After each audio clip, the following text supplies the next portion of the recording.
Hello children, welcome to NEET AIPMT Foundation class. This is biology session. You are watching biological classification part 4. So, in this class we are going to discuss about in detail about the kingdom Plantae. So, we already completed the Monera kingdom, Protista, fungi. So, now the fourth important kingdom among the 5 kingdoms, that is Plantae kingdom, and its characteristic features we are going to discuss. Okay, most of the organisms of kingdom Plantae, they are multicellular, eukaryotic, photosynthetic in nature. Okay, more characteristic features, let us see. Are you ready children? Let us proceed. The fifth characteristic feature, the plants have both organs and organ systems. Okay. So, in the evolution, in the process of evolution, the Monera kingdoms, the most primitive, okay, cellular level single cell organisms they are. Then protists are also single cellule, and they are eukaryotic, and some of them are multicellular, algae are included in that. Okay. Then fungi, they are multicellular, okay, cellular level organization. When it comes to the plant kingdom, they are both the organs and organ system level organization is present in the plant. Okay. They obtain their energy from the sunlight, that is through photosynthesis, means the energy present in the sunlight is observed, okay, and a process called photosynthesis helps in the preparation of food material. That is why they are multicellular autotrophic organisms. The plants reproduce both by sexual and asexual, and even vegetative reproduction is also seen in the plants. The plants develop a self defense mechanism. They develop a self defense mechanism to protect them from being destroyed by animals, fungi, animals, fungi and other plants. Means some parasitic plants are also there. Okay, to protect from them, to protect themselves, the self defense mechanisms have been. They may store some chemical substances like alkaloids. Okay, these chemical substances, or we can call it as unpalatable substances, which are very bitter to taste. Okay, to protect themselves from grazing animals. Okay, the organisms within this kingdom Plantae are multicellular, eukaryotic and autotrophic. They lack motility, means they cannot move. Examples of the kingdom Plantae. So, this kingdom includes all types of plants like herbs, shrubs, trees, creepers, climbers, aquatic plants, desert plants, mountain plants, flowering and non-flowering plants, like that. Almost all plants, we studied that in the last class, that 3 lakh species, about 3 lakh species are present. Okay. So, based on their structure, based on their habitat, these plants are classified into different types. Okay. Herbs, shrubs, trees, creepers, climbers, the plants which live in water, aquatic plants or hydrophytes, the plants which live in the desert, desert plants or xerophytes, they can also call it as the mountain plains, conifers, they are called the flowering phanerogams, non-flowering plants, cryptogams, like that. They are classified into different groups. Okay. So, now come to the kingdom Plantae classification. The kingdom Plantae contains about billion types of plant species, and it was very difficult to identify different types of species. The many biologists contribute classifying the different plant species into their separate kingdoms. Okay. So, based on their classification, plants are divided into 4 main groups. So, these classifications are based on number 1, the presence of vascular tissue. Vascular tissue means xylem and phloem. So, classification based on vascular tissue. Then the absence of vascular tissue, second category, vascular plants and non-vascular plants. Okay. The presence of seeds and the absence of seeds. These are the 4 categories which are to be considered in the classification of plants into 4 groups. First group is the plants which possess vascular tissue. Second group, the plants which lack the vascular tissue. Third group, the plants which produce seeds. And the next group is the plants which does not produce any seeds. Okay. So, vascular tissue and the seeds are mainly considered as mainly considered. Why? Because they play a very vital role in vascular tissue. Helps in the transporting substances. That's why it is also called a conducting tissue. It transports the substances like water, minerals, and the organic substances like sugars throughout the plant. And the seeds are the structures which contains an embryo that helps in storing the food. Okay, endosperm in the form of. So that is the simple plants. So you know they are cosmopolitan in occurrence. They are present everywhere and are economically very important. Why? Because they yield food, fodder, timber, fuel, and they consist of so different groups like algae, bryophyta, pteridophyta, gymnosperms, and angiosperms. Okay. Now come to kingdom Animalia. The word animal is derived from the Latin word animalis. Okay. The term animal is derived from a Latin word. What is that Latin word? Animalis, which means having breath, having a breath. So most of the biological terms are derived from the Latin and Greek languages. Okay.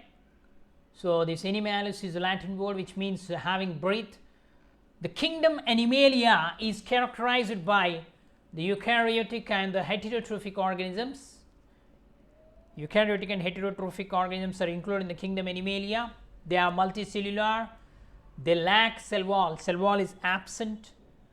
They depend directly or indirectly on plants for their food. They depend on plants directly or indirectly for their food. The food is ingested and digested in their internal cavity, and that is called the lumen. Okay. And the food reserves are stored as glycogen or fat.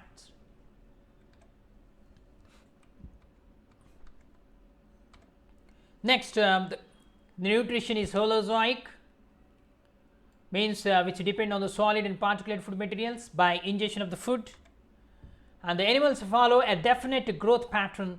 They follow a definite growth pattern, and the adults have a definite shape and size. The higher forms of animals exhibit well developed sensory and neuromotor mechanism. Okay. The higher forms of animals, they exhibit very well developed sensory and motor mechanism, neuromotor mechanism.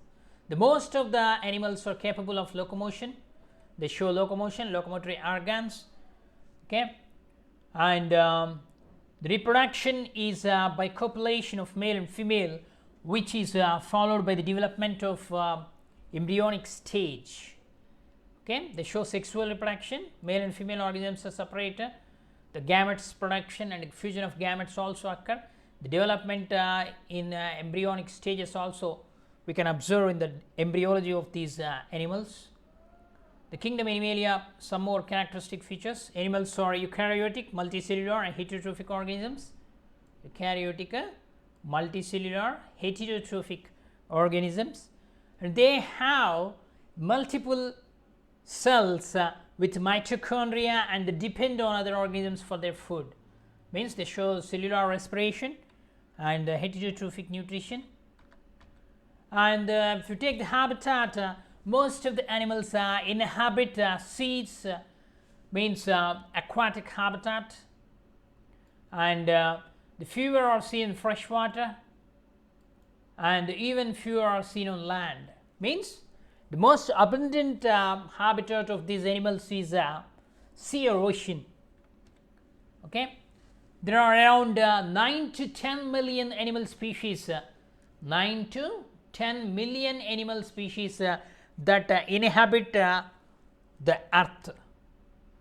Only 8 lakh species are identified so far. Okay, maybe new or identified, but 8 lakh species we have named. The biologists recognize the 36 phyla in the kingdom Animalia. The kingdom Animalia is divided into 36 phyla because in order to study this kingdom is very large. In order to study systematically, they are divided into the phyla. Okay, there are 36 phyla in the kingdom Animalia. Okay, if you take the size and the sizes of the animals ranges from a few celled organism like mesozoans to mesozoans means of primitive multicellular organisms to animals weighing about the tons like blue whale. Okay, multicellular organism, blue whale belongs to mammalia. Okay, next the animal bodies, if you take animal bodies of are made up of the cells organized into tissues. Okay, multicellular, they are made up of tissues which perform the specific functions. These tissues may be developed into organs and organ systems also. In most of the animals, the tissues are organized into a complex organs which form the organ systems: digestive system, respiratory system, circulatory system, reproductive system, excretory system, etc. Okay. Next, cell structure, if you take the animal cell contains organelles. It's a eukaryotic, we said in the beginning.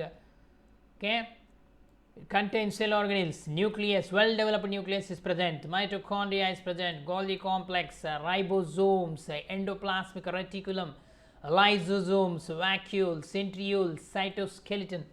These are all the structures which form the which frame the animal cells.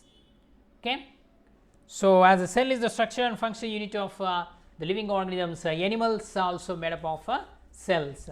Different functions are carried out by these cell organelles. The animals are made up of many organ systems.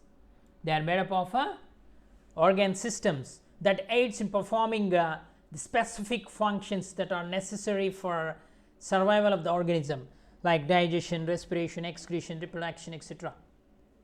Okay, the organ systems are for example the skeleton system, which gives shape and support, muscular system which help in the movement, okay, and support.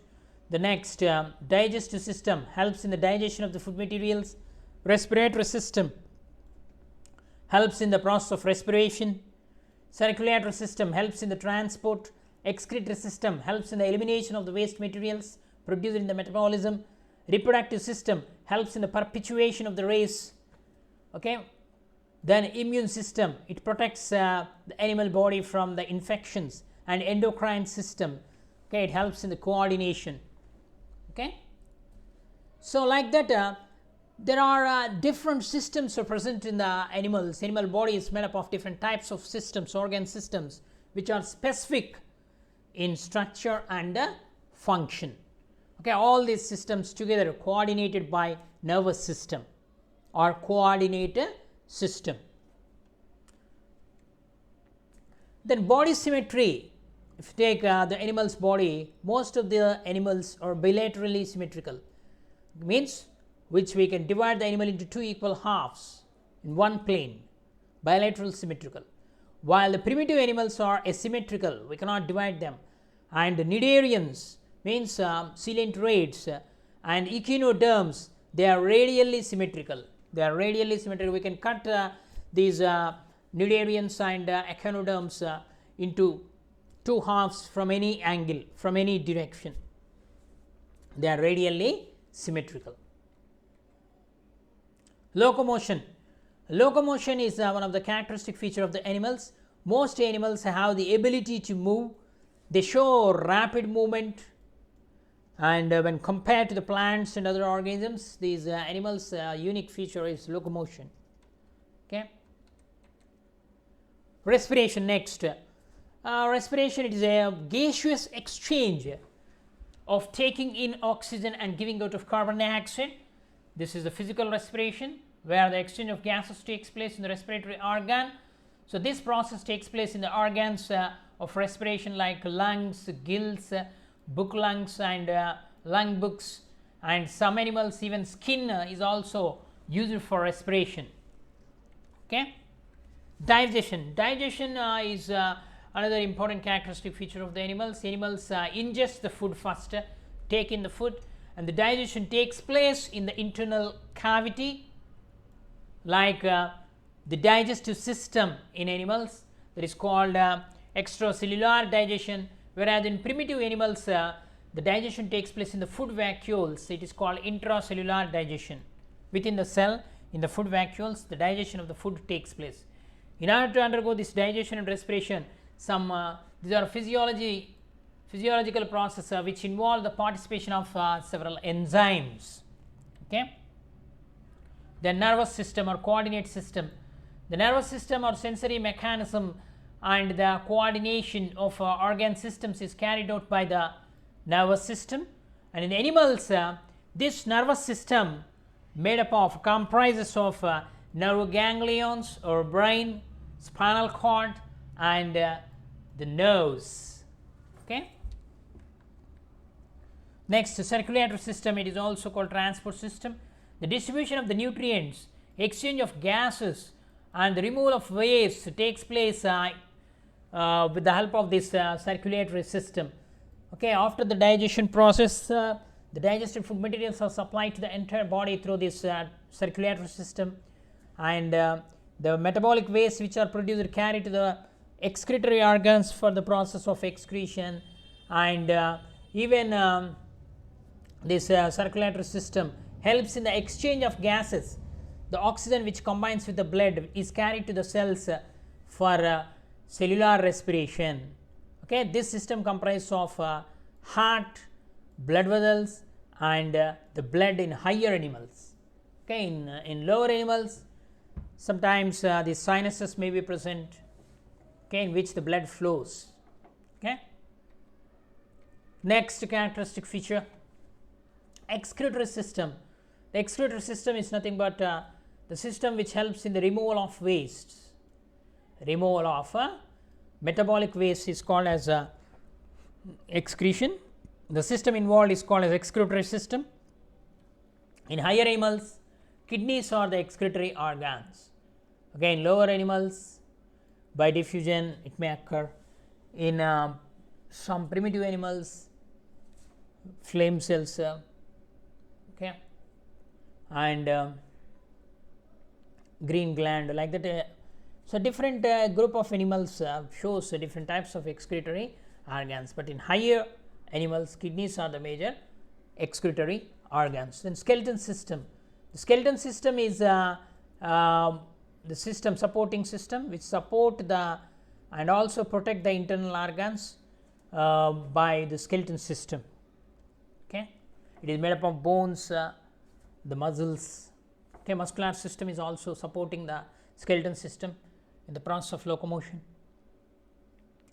The internal organs are protected by the skeleton system, like heart and lungs are protected by rib cage, brain is protected by skull, spinal cord is protected by vertebral column, etc. Okay. Then reproductive system. The most animals reproduce sexually by the fusion of haploid cells like eggs and the sperm, the gametes. Okay, sexes are separate, male and female, they show sexual dimorphism and produce the gametes separately, and the fusion of gametes takes place in the female animal. Internal fertilization occur in most of the higher animals. Then glands of endocrine system. Endocrine system is also because the nervous system will help to detect both the changes, stimuli outside and inside the environment. This endocrine system, especially the internal changes takes place due to this endocrine system, helps in control and coordination of the body systems. Okay, if you take the vertebrate and invertebrate phyla and examples in the animal kingdom, protozoa include amoeba, paramecium and many other unicellular animals. Then parazoa, okay, just primitive, more number of cellular organization is started here. Pore bearing animals, they are. Sponges are the example of this. Next, coelenterata, they are also called cnidarians. Example, these are exclusive marine, and hydra is the freshwater representative, and the remaining sea anemone, okay, it is another example. The helminths, there are two types, platyhelminths, nematohelminths, tapeworm or flatworms, and ascaris roundworms included. Annelida is the next phylum. So, right from protozoa to echinodermata, from top to bottom, the lot of changes takes place in the body organization. Okay. Then Annelida example, earthworm, leech. Arthropoda, they show the segmented animals, they are multicellular, and the butterfly and insects, this is the largest phylum in the invertebrate, Arthropoda. Then second largest one is the mollusca, shelled animals are included in this. Arthropoda includes the jointed legged animals like insects, okay. Then mollusca, shelled animals like snail, okay, mussels, oysters, etc. Echinodermata, spiny skinned animals are included here, that is starfish, sea urchins, sea pen, etc. Okay, now come to the vertebrata. Vertebrata is divided into the 5 main classes: fishes, amphibians, reptiles, aves or birds, and mammalia. Fishes include all types of fishes. Then amphibia means organisms which the animals which live on land as well as in water. Example, frogs, newts, salamanders are included in this. Then reptilia include the animals with rough and the scaled skin. Example, crocodiles, lizards, snakes, tortoise, etc. are included in this reptilia. The next, aves, the animals which live in the air or on the trees, especially the which live in the air, which can fly. So, birds are included in this. Pigeon, parrot are all different types of birds. Flying and non-flying birds are included in this class aves. The next, well developed organisms which dominate this earth, they are mammalians, mammalia class, which include human beings and other animals like cow, bat, rabbit, lion, tiger, all these, okay, most dominating animals are included in this phylum mammalia, this class mammalia. They are vertebrates. The major difference between the vertebrates and invertebrates is presence and absence of vertebral column. If the vertebral column or backbone is present, they are called vertebrates. If it is absent, they are called invertebrate. Okay. Next, come to the invertebrates first. The animals which have no backbone and bony skeleton are called invertebrates. Insects are the largest group of invertebrates. Example of invertebrates: amoeba, euglena, sea anemone, tapeworm, cockroach, earthworm, insects, snail, starfish, etc. Then vertebrates. What are vertebrates? Vertebrates are the animals which have backbone. They are called vertebrates. The backbone is made up of several small bones. They are called vertebrae. There are 33 vertebrae are present in the human backbone. Okay.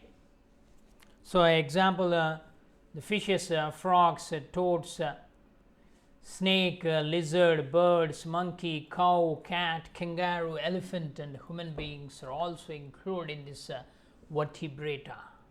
Okay. Children, apart from this, even other living organisms are also there. Apart from these 5 kingdoms, there are virus, viroids, and lichens. The virus is a nucleoprotein entity which is able to utilize the synthetic machinery of a living cell or another organism for its multiplication. So, why we have not included in this biological classification means biological classification about the study of living organisms and classification of these living organisms. So, virus come under the category connecting link between the living and non-living. Okay, a virus consists of 2 parts actually, nucleoid and capsid. Nucleoid is the infective part which uses the metabolic machinery of the host cell for the synthesis, and assembly of viral components, whereas capsid is a protein covering around the genetic material, which with the protein subunits they are called capsomeres and antigenic properties. Okay, and it possesses the envelope. It is an outer loose covering present in some animal viruses. Rarely plant and bacterial viruses possess this envelope. Okay, it is made up of a protein having subunits peplomers of the viral origin, lipids and carbohydrates of the host. They combine to form this envelope. Okay, a virus without envelope is a naked virus. It's also called the ghost. Okay. Okay, children. Thank you for watching our video. Have a good day.